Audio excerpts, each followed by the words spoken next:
Assalamualaikum warahmatullahi wabarakatuh. Innal hamdalillah nahmaduhu wa nasta'inuhu wa nastaghfiruhu wa nastahdihi wa natubu ilaihi wa na'udzu billahi min syururi anfusina wa sayyiati a'malina. May yahdihillahu fala mudhillalah wa may yudlil fala hadiyalah.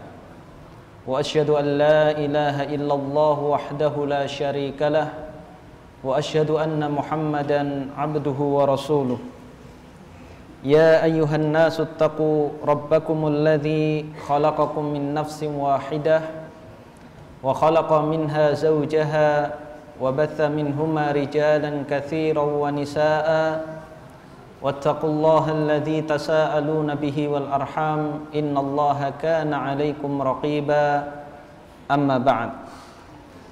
Hadirin hadirat, bapak-bapak, ibu-ibu, saudara-saudari jamaah yang dirahmati oleh Allah Subhanahu wa taala, kembali kita akan membacakan dan membahas sebuah buku yang sangat bermanfaat, yaitu panduan lengkap nikah dari A sampai Z. Kita mengetahui bahwa keluarga yang sakinah, mawaddah, warahmah adalah tempat pertama untuk melahirkan generasi yang soleh dan solehah. Oleh karena itu penting bagi kita untuk memperhatikan ketakwaan kita antara kita dengan pasangan kita sejak sebelum menikah sampai pada proses ta'aruf, pada proses nazar, proses khitbah atau melamar, sampai pada proses walimah, pesta pernikahan. Pada pesta pernikahan ada banyak sekali kemungkaran-kemungkaran yang dilakukan oleh masyarakat. Yang ini mungkin bisa jadi yang bisa mengurangi keberkahan pernikahan. Berkahnya pernikahan bisa jadi disebabkan adalah kemungkaran-kemungkaran yang dimulai sejak sebelum menikah, umpamanya terjadinya pacaran sebelum menikah, maka ini juga akan mengurangi keberkahan pernikahan.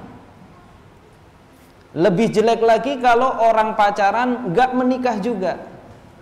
Mending kalau diakhiri dengan proses pernikahan, gonta-ganti pasangan, gonta-ganti pacar. Maka jelas pacaran kita saksikan mengurangi banyak keberkahan dalam pernikahan. Kita saksikan orang yang lama berpacaran sampai bertahun-tahun, begitu nikah beberapa bulan langsung cerai. Seperti yang tren dilakukan oleh para artis, dan itu yang ditiru oleh masyarakat. Ketika pacaran seolah dua pasangan yang paling bahagia sedunia, tidak ada tandingannya. Namun begitu menikah langsung cerai. Karena pacaran adalah mendekatkan kepada perzinaan dan tidak halal. Laki-laki dan perempuan yang bukan mahram atau yang belum berhubungan secara sah, mempunyai ikatan yang sah, mereka melakukan hubungan apapun, baik itu komunikasi secara langsung, secara lisan, ini yang paling parah, berduaan, tidak ada orang lain. Kalau laki-laki dan perempuan berdua-duaan, yang ketiga adalah syaitan. Ataupun komunikasi yang lain melalui BBM, WhatsApp, atau Facebook, ini juga dilarang. Maka hal-hal itu semua yang akan mengurangi keberkahan pernikahan kita.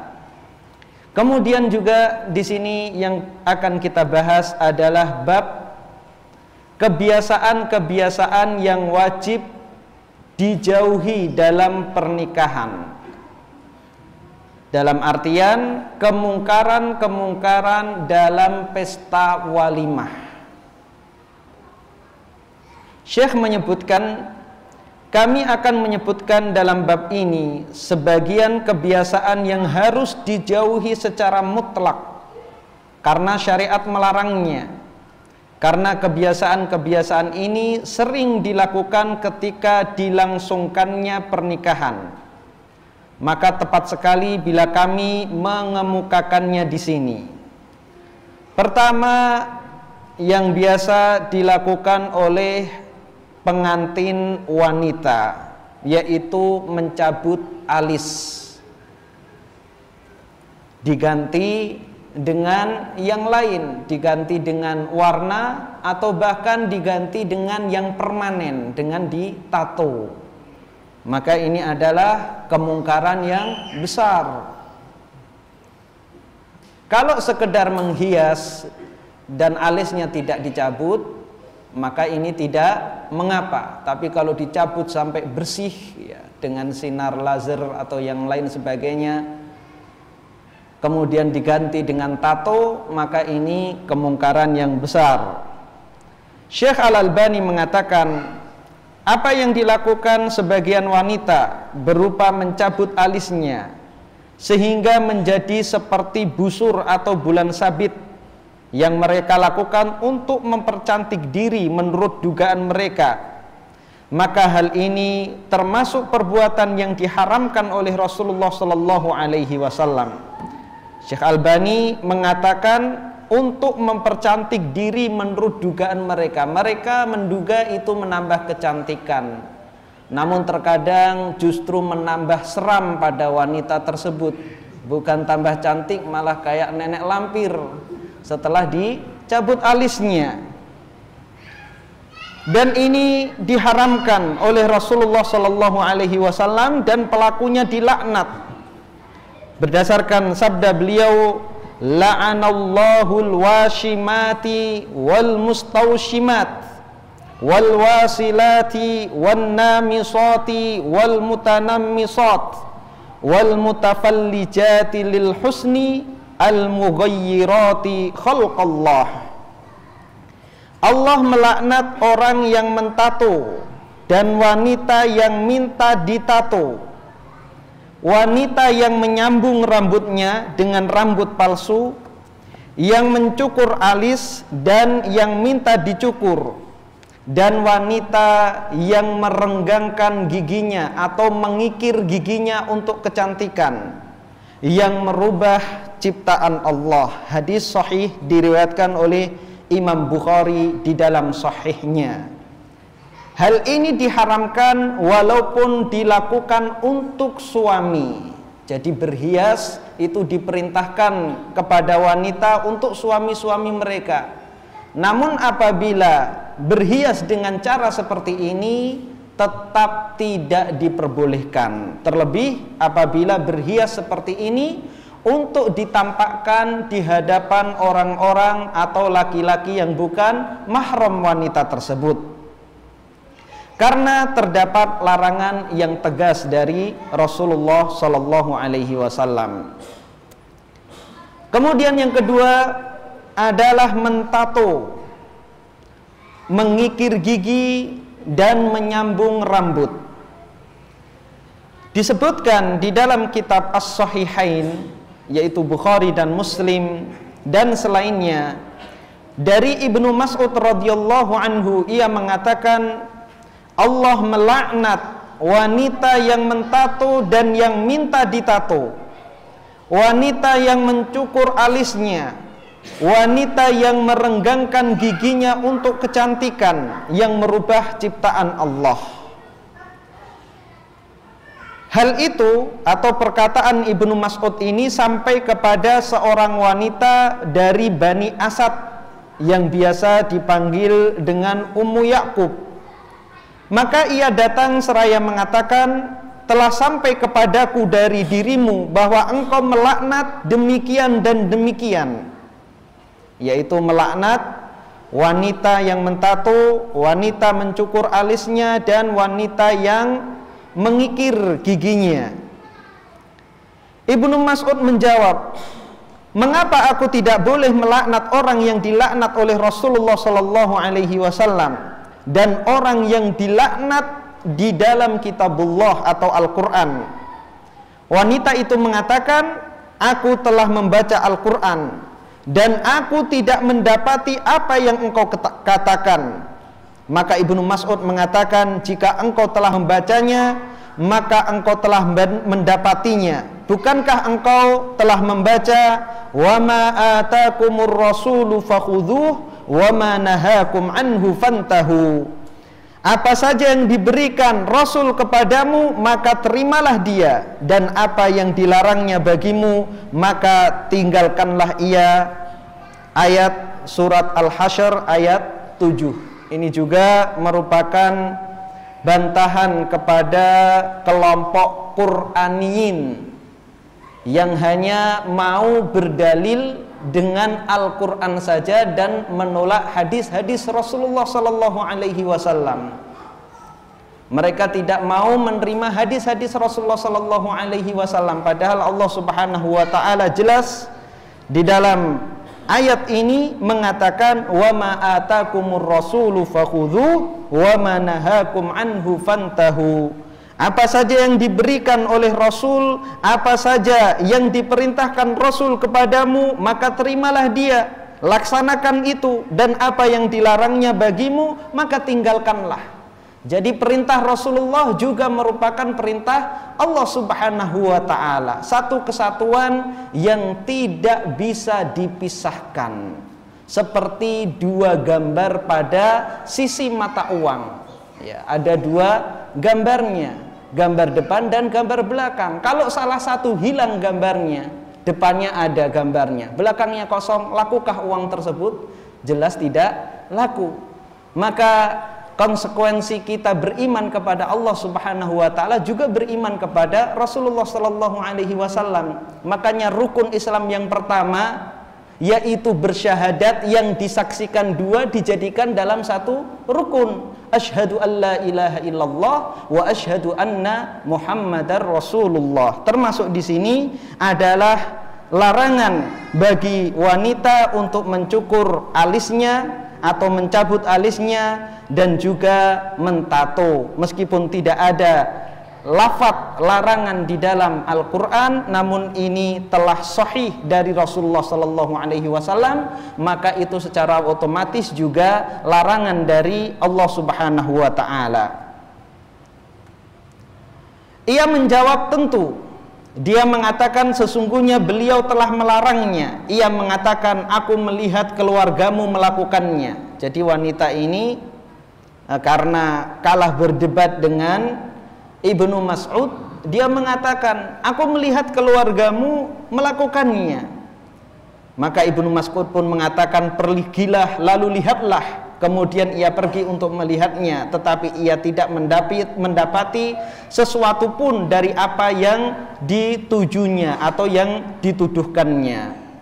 Maka Ibnu Mas'ud mengatakan, seandainya ia demikian, niscaya aku tidak menggaulinya. Seandainya istriku melakukannya, maka aku tidak akan menggaulinya. Ya, biasa orang yang kalah berdebat maka mengalihkan pada pembahasan yang lain yang tidak ada kaitannya dengan permasalahan, hanya ingin lari dari permasalahan.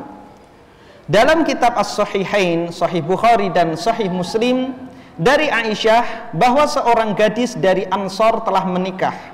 Kemudian ia sakit sehingga rambutnya rontok.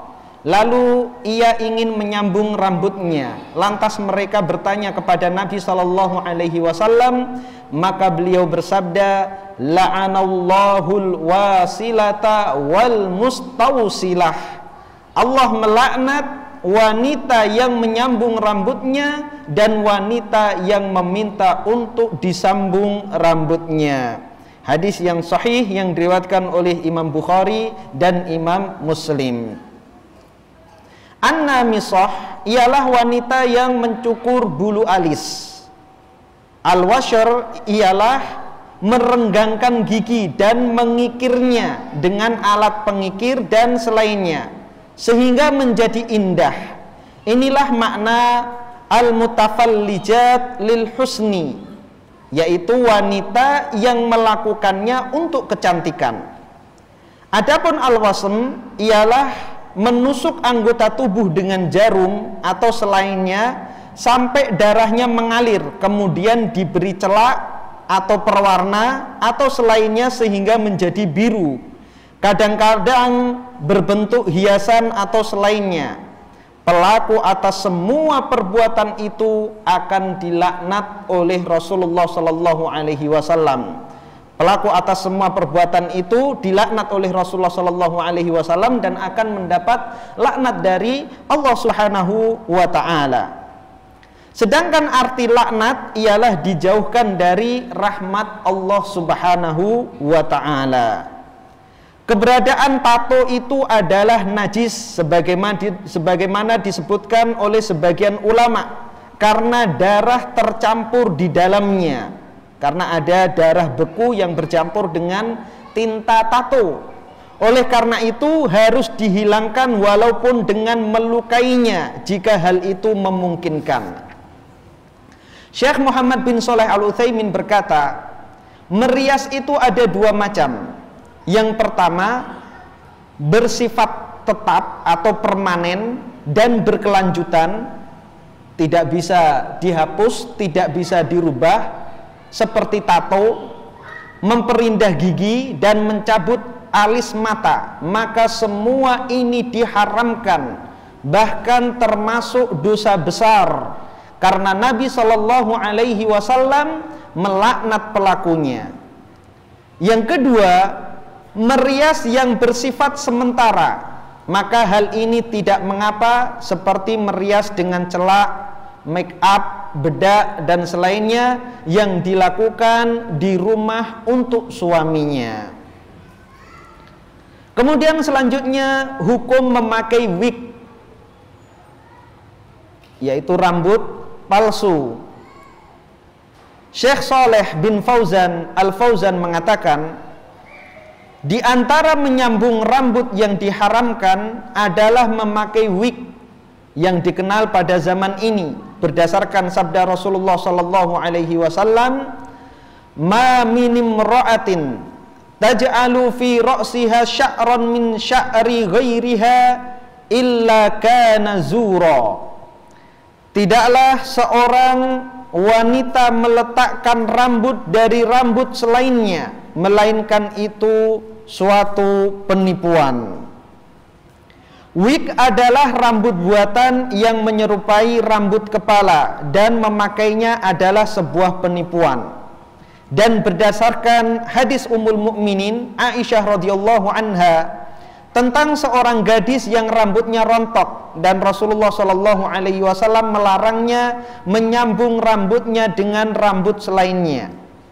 Dari Humaid bin Abdurrahman bahwasanya ia mendengar Muawiyah radhiyallahu an pada musim haji berada di atas mimbar seraya mengambil sejumlah rambut yang berada di tangan Harosi, hamba sahaya Amir, lalu mengatakan, wahai penduduk Madinah, di manakah ulama-ulama kalian?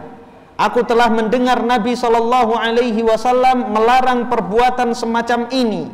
Beliau bersabda, innama halakat banu Israila hina takhadha hadhihi nisa'uhum. Binasanya Bani Israel adalah ketika wanita-wanita mereka menggunakan ini, yaitu menggunakan rambut palsu. Sebagian ulama menyebutkan bolehnya memakai wig pada saat rambut wanita tidak tumbuh atau memang asli botak seorang wanita tersebut, maka tidak mengapa memakai wig dalam keadaan demikian. Al-Allamah Ibnu Utsaimin ditanya, apakah wanita halal menggunakan wig, yaitu rambut palsu demi suaminya? Beliau menjawab, wig itu diharamkan dan ia termasuk dalam kategori menyambung rambut meskipun tidak tersambung. Sebab wig ini menampakkan rambut wanita yang lebih panjang dari rambut sebenarnya sehingga serupa dengan menyambung. Dan Nabi Shallallahu Alaihi Wasallam telah melaknat wanita yang menyambung rambut dan meminta menyambungnya. Tetapi kata Syekh, jika sejak asal di kepala wanita tidak ada rambutnya, jadi sejak lahir botak dan gak tumbuh-tumbuh rambutnya, maka tidak mengapa menggunakan wig untuk menutupi aib ini, karena menghilangkan aib itu adalah boleh. Karena itu Nabi Shallallahu Alaihi Wasallam mengizinkan orang yang hidungnya terpotong di salah satu peperangan untuk membuat hidung dari emas. Ya, sahabat ini pertamanya, dan ini keringanan memakai emas bagi laki-laki. Tatkala perang, hidungnya patah, kemudian bagian dalamnya ini diganti dengan menggunakan perak. Namun ternyata perak ini membusuk, berbau. Maka Rasulullah Shallallahu Alaihi Wasallam memerintahkannya untuk diganti dengan emas, karena emas itu tidak berbau. Adanya darah di dalam hidung ini mengenai emas tersebut, emas tidak berbau. Berbeda dengan perak, maka akan menimbulkan bau busuk. Maka ini keringanan bagi seseorang untuk memakai emas jika diperlukan seperti kondisi seperti ini. Permasalahannya, kata Syekh lagi, permasalahannya lebih luas dari itu, sehingga dengan demikian masalah-masalah mempercantik diri disertai berbagai prosesnya seperti memperkecil hidung dan selainnya masuk dalam kategorinya. Jadi kalau hidungnya tadinya pesek dijadikan mancung, tadinya besar dijadikan kecil, ini yang tidak diperbolehkan, kecuali bila dari awal tidak punya hidung, maka boleh memakai hidung palsu. Begitu juga kaki juga seperti itu.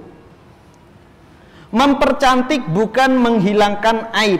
Jika hal itu untuk menghilangkan aib, maka tidak mengapa. Misalnya hidungnya bengkok lalu ia meluruskannya, atau menghilangkan bercak hitam misalnya, maka tidak mengapa. Adapun jika bertujuan mengubahnya dengan menghilangkan aib seperti tato misalnya, maka ini dilarang. Menggunakan wig walaupun dengan seizin suami dan restunya, maka ini diharamkan, karena izin dan restu tidak berlaku dalam perkara yang diharamkan Allah Subhanahu wa ta'ala.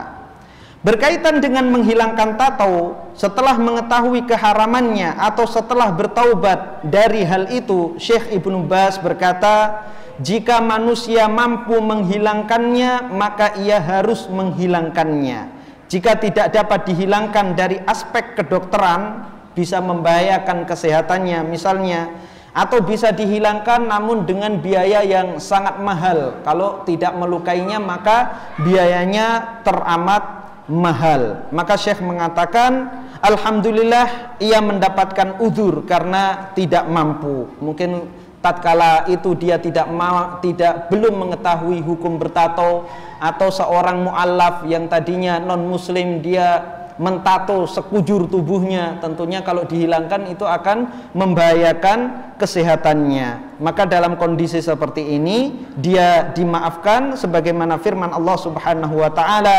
fattaqullaha mastata'tum, maka bertakwalah kamu kepada Allah menurut kesanggupanmu. Al-Quran surat At-Taghabun ayat 16. Yang ketiga adalah mencap dan memanjangkan kuku. Nabi Shallallahu Alaihi Wasallam bersabda, al-fitratu khamsun, al-ikhtitanu wal-istihdadu wa qassu syaribi wa taklimul adfari wa natful ibti. Yang termasuk fitrah manusia itu ada 5. Artinya apa? Manusia suka melakukan hal-hal ini meskipun tidak ada tuntunan di dalam syariat, maka siapapun yang fitrahnya masih bersih maka akan melakukan kelima hal ini. Yang pertama adalah khitan, karena khitan ini berfungsi untuk membersihkan dari najis agar najis tidak terkumpul di ujung kemaluan. Kemudian yang kedua mencukur bulu kemaluan. Yang ketiga mencukur kumis. Yang keempat memotong kuku. Dan yang kelima mencabut bulu ketiak. Jadi memanjangkan kuku ini tidak selayaknya dilakukan oleh wanita muslimah. Ya, kukunya panjang-panjang sampai seperti serigala, bertambah galak lagi, nggak punya kuku saja wanita itu galak, apalagi punya kuku, punya senjata untuk mencakar suaminya. Anas radhiyallahu anhu berkata, Rasulullah Shallallahu Alaihi Wasallam menentukan waktu bagi kami untuk memotong kumis, memotong kuku, mencabut bulu ketiak dan memotong rambut kemaluan, yaitu tidak dibiarkan lebih dari 40 malam. Jadi kalau 40 malam lebih ini semuanya tidak dilakukan, yaitu mencukur kumis, memotong kuku sampai lebih dari 40 hari, maka ini larangan syariat, larangan Rasulullah Shallallahu Alaihi Wasallam. Jadi batasan maksimalnya adalah 40 hari. Maka lebih baik bagi kita adalah setiap pekan sekali, terutama di hari Jumat, untuk kita tampil bersih, ya, kuku kita potong, ya, kumis kita cukur, ya, bulu ketiak dicabut, kemudian bulu kemaluan juga dicukur, namanya istihdad, yaitu mencukur dengan menggunakan silet. Kemudian kuku juga dipotong, ya, bukan dicabut, dipotong kuku-kukunya, ya, agar rapi. Ini adalah tuntutan fitrah manusia. Syekh Al-Albani berkata, inilah kebiasaan buruk yang ditularkan dari wanita-wanita berkelakuan buruk dari bangsa Eropa kepada kebanyakan wanita muslimah, yaitu mencat kuku mereka dengan warna merah dan memanjangkan sebagiannya, dan sebagian pemuda pun melakukannya. Jadi sudah dipanjangkan, dicat merah lagi, semakin mengerikan. Syekh Ibnu Baz berkata, tidak boleh memanjangkan kuku karena memanjangkan kuku menyerupai binatang dan sebagian kaum kafir. Jadi memanjangkan kuku itu menyerupai binatang dan menyerupai sebagian orang-orang kafir. Padahal Rasulullah Shallallahu Alaihi Wasallam telah mengatakan, man tasyabbaha biqaumin fahuwa minhum. Barang siapa bertasyabbuh, menyerupai sesuatu, maka dia termasuk dari golongannya. Tatkala seseorang bertasyabuh dengan serigala, maka jangan heran kalau kelakuannya seperti serigala. Wanita-wanita yang kukunya panjang maka akan galak. Karena apa? Sudah bertasyabuh dengan serigala. Mencat kuku sebaiknya tidak dilakukan dan wajib menghilangkannya ketika berwudu, karena ini menghalangi air wudu sampai ke anggota yang seharusnya wajib terkenai air.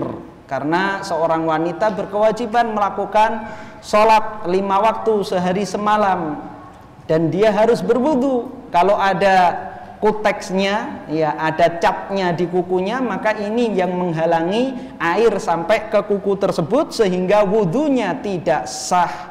Kalau seseorang wudunya tidak sah, sekhusyuk apapun sholatnya tidak diterima oleh Allah Subhanahu wa ta'ala. Karena syarat sahnya sholat diantaranya adalah toharoh, berwudu. Kalau dia wudunya tidak sah, maka sholat berapa rakaat pun, sekhusyuk apapun, meskipun sampai menangis, maka sholatnya tidak akan diterima oleh Allah Subhanahu wa ta'ala. Kemudian beliau, Syekh bin Baz, menyebutkan 2 hadis yang tadi telah kita bacakan, ya. Terkecuali, ya, daun pacar. Ini dibolehkan oleh para ulama karena itu tidak menghalangi sampainya air ke dalam kuku, ya. Dan juga pulpen cair, ya, pulpen yang biasa kita menulis kertas itu, ya, kalau mengenai kulit kita itu tidak menghalangi air masuk ke mengenai air, itu tidak menghalangi air sampai ke kulit kita. Namun kalau bentuknya cat, ya, seperti apa? Tip X, ya. Kita menulis kemudian memakai tip X mengenai jari kita. Nah, tip X itu tebal dan itu bisa menghalangi air wudhu, maka kita hapus, ya, dengan apa saja ya, bisa dikerik atau kalau sulit bisa menggunakan bensin atau yang lainnya. Maka sekali lagi itu adalah larangan-larangan dalam syariat kita yang kebanyakan wanita muslimah masih melakukannya, termasuk ketika mereka melakukan pernikahan atau walimah. Kemungkaran selanjutnya yaitu melaksanakan pesta di hotel-hotel yang mewah dan di klub-klub. Syekh Ibnu Baz rahimahullah berkata, pesta-pesta yang diselenggarakan di hotel-hotel berisikan kemungkaran-kemungkaran. Di antaranya yang pertama, pesta-pesta yang diadakan di hotel pada umumnya berlebih-lebihan dan melampaui kebutuhan. Yang tidak perlu akhirnya juga diada-adakan. Bahkan makanannya pun berlebih sampai sebagiannya terbuang. Yang kedua, hal itu membawa kepada sikap memaksakan diri untuk mengadakan perayaan di hotel dan berlebih-lebihan, serta hadirnya kalangan yang tidak memiliki keperluan kepadanya. Tidak ada hubungannya dia dengan pesta walimah tersebut. Yang ketiga, kadangkala menyebabkan pembauran antara kaum pria dan kaum wanita dari hotel dan selain mereka, dan ini adalah pembauran atau ikhtilat, bercampur baur yang buruk lagi mungkar. Karena itu dari Dewan Ulama Besar telah diterbitkan surat keputusan yang berisikan nasihat agar pesta perkawinan dilarang diselenggarakan di hotel-hotel, dan hendaklah orang-orang yang menyelenggarakan pesta perkawinan di rumah-rumah mereka serta tidak memaksakan diri menyelenggarakannya di hotel, karena pesta semacam ini menyebabkan keburukan. Demikian pula gedung-gedung pesta yang disewa dengan biaya yang sangat mahal. Kalau gedung yang murah berarti tidak mengapa. Semua ini ditujukan untuk menasihati agar pesta seperti ini dilarang sebagai bentuk belas kasih kepada manusia dan berkeinginan untuk berlaku sederhana, tidak boros dan tidak mubadzir, sehingga orang-orang yang hidup sederhana dapat melangsungkan pernikahan dan tidak memaksakan diri. Terkadang ada sifat berlomba-lomba pada masyarakat ya, karena akan menjadi bahan pembicaraan. Menikah cuman sekali, maka malu kalau dikatakan gedung pernikahannya tidak mewah, menunya tidak berlebih. Kalau dijatah pas itu malu, padahal dia orang yang tidak mampu. Maka selayaknya bagi kedua mempelai dan keluarga kedua mempelai memperhatikan kemampuannya. Jangan sampai walimah itu sampai terbebani hutang yang besar. Terbebani hutang yang besar sehingga setelah walimah yang harusnya bulan madu akhirnya menjadi bulan racun karena ditagih hutang dari mana-mana. Di antara perkara mungkar yang terjadi di hotel-hotel dan klub-klub di berbagai negeri umat muslim ialah campur baur antara kaum pria dan wanita. Nabi SAW telah melarang kaum kerabat suami melihat istrinya, sebagaimana dalam hadis yang diriwayatkan oleh Imam Bukhari, iyyakum waddukhula 'alan nisa, janganlah kalian masuk ke tempat wanita. Jadi di antara kerabat suami jelas banyak yang bukan mahram dari istrinya ya. Meskipun sudah dilakukan akad nikah ya, saudara kandung suami, paman suami, jelas ini bukan mahram. Yang menjadi mahram hanyalah bapaknya, bapak dari suami tersebut, atau anak jika suami memiliki istri lebih dari satu, atau istrinya yang dahulu meninggal kemudian dia memiliki anak dari istri pertamanya, maka anaknya ini juga mahram bagi istrinya yang baru. Rasulullah Shallallahu Alaihi Wasallam mengatakan, iyyakum waddukhula 'alan nisa, janganlah kalian masuk ke tempat wanita, terlebih ketika wanita tersebut tidak memakai hijab. Seorang Ansor bertanya, bagaimana pendapatmu tentang al-hammu, yaitu ipar, ya, saudara laki-laki suami. Maka Rasulullah Shallallahu Alaihi Wasallam menjawab, al-hammu maut, hammu itu kematian, kebinasaan. Kenapa Rasulullah mengatakan seperti ini? Karena di masyarakat tatkala antar ipar itu ada di satu tempat, tidak ada yang mencurigainya. Berbeda apabila dengan orang lain, berdua dengan orang lain. Itu biasa di masyarakat tidak ada kecurigaan. Namun justru karena ketidakada curigaan ini, terkadang sampai terjadi percintaan di antara keduanya, ya, baik sekedar pacaran atau bahkan waliyadzubillah terjatuh keduanya dalam perzinaan. Karena apa? Orang-orang tidak curiga, bahkan saudara laki-lakinya yang menjadi suami pun tidak curiga, dan terkadang sampai menghasilkan anak, bahkan itu anak dari saudara laki-lakinya, bukan anak dari suami ini. Dan itu berlangsung tidak diketahui oleh siapapun kecuali oleh wanita itu dan saudara laki-lakinya. Dan itu terjadi. Maka untuk menghindari ini, Rasulullah Shallallahu Alaihi Wasallam melarang saudara ipar masuk ke dalam tempat wanita meskipun itu adalah istri dari saudara laki-lakinya. Jika syariat telah melarang kerabat suami menjenguk istrinya, maka bagaimana halnya selain kerabat suami? Pada pesta-pesta pernikahan yang mewah-mewah, ya, yang bukan kerabat pun juga melihat pengantin wanita yang didandani. Bersamaan dengan berbaurnya pria dan wanita ini, di sana pun wanita pasti bersolek dan berdandan, yang mana kita telah dilarang darinya, yaitu dilarang oleh syariat. Juga berdandannya wanita dalam pesta dengan dandanan yang tidak ditujukan untuk suami mereka.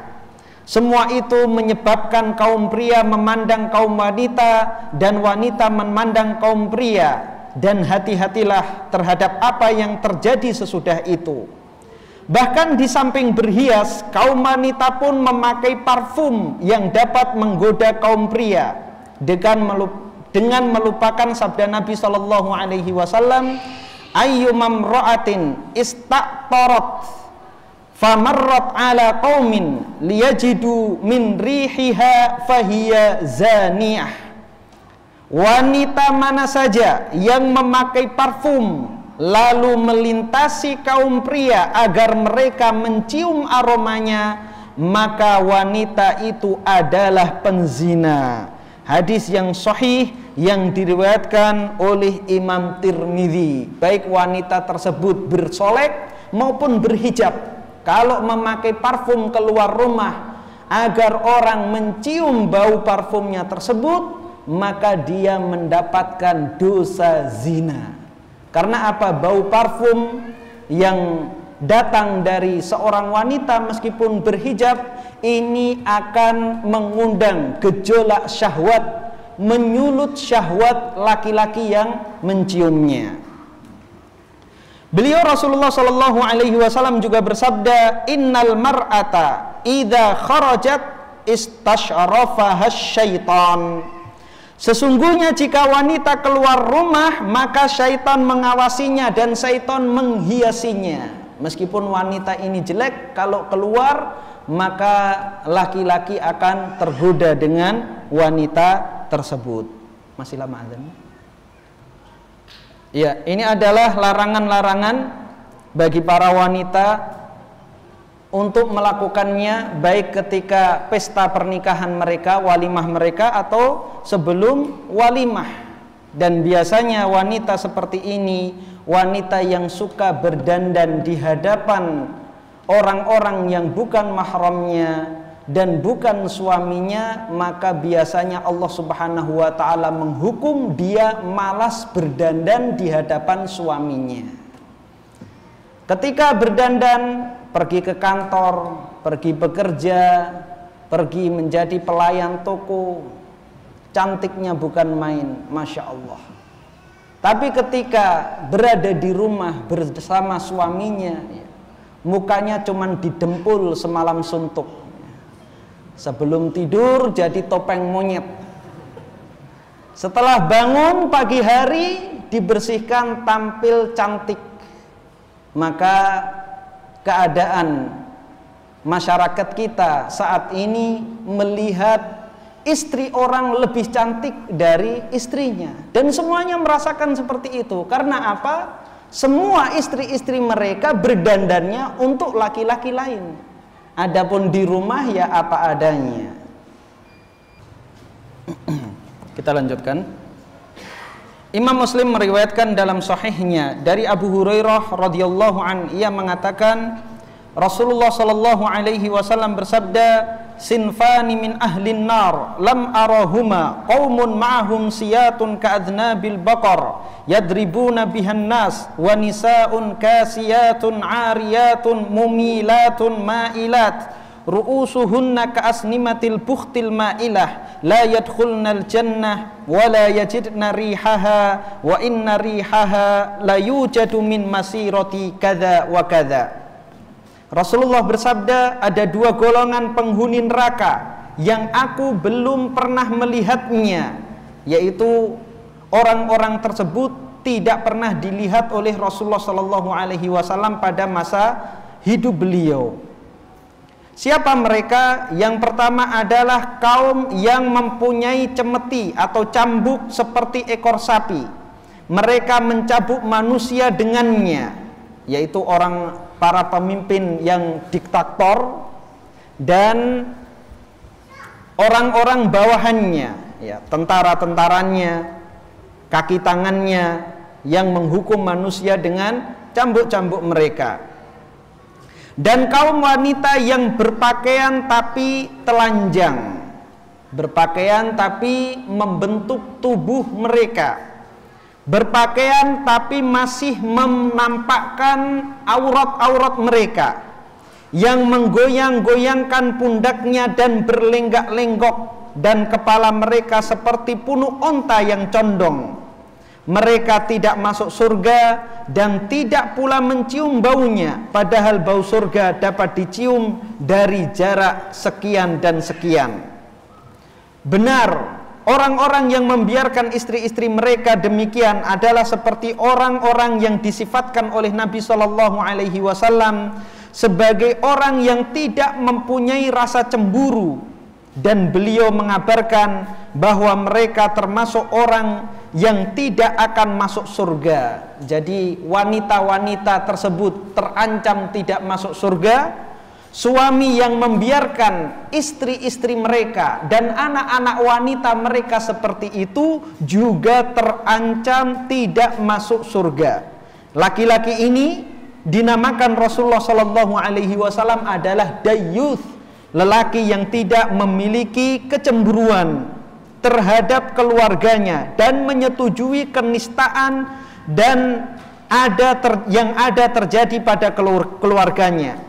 Beliau Shallallahu Alaihi Wasallam mengabarkan bahwa orang tersebut tidak masuk surga. Rasulullah bersabda, "Thalathatun la yadkhulunal jannah al-aquli walidayhi wad-dayyuth wa rajalatun nisa." Ada 3 golongan yang tidak akan masuk surga. Yang pertama, orang yang durhaka kepada kedua orang tua. Yang kedua adalah ad-dayyuth. Siapa dayyuth? Yang membiarkan istrinya dan anak-anak perempuannya berdandan di luar rumah sehingga dilihat oleh laki-laki lain. Dia tidak memiliki kecemburuan sedikit pun. Kemudian yang ketiga adalah wanita yang berdandan dengan dandanan lelaki atau wanita tomboy. Ini dilaknat oleh Rasulullah Sallallahu Alaihi Wasallam, diancam tidak masuk surga. Mudah-mudahan Allah Subhanahu Wa Taala memperbaiki keadaan kita dan keadaan kaum muslimin. Wallahu taala a'lam bishawab. Kita cukupkan sampai di sini. Kita mengharap kepada Allah Subhanahu wa taala agar kita senantiasa dikaruniai ilmu yang bermanfaat dan amal yang saleh. Wassallallahu ala nabiyyina Muhammadin wa ala alihi wa sahbihi wasallam. Assalamualaikum warahmatullahi wabarakatuh. Yuk ikut dukung dan berpartisipasi perjuangan dakwahsunnah.com dengan cara berikut.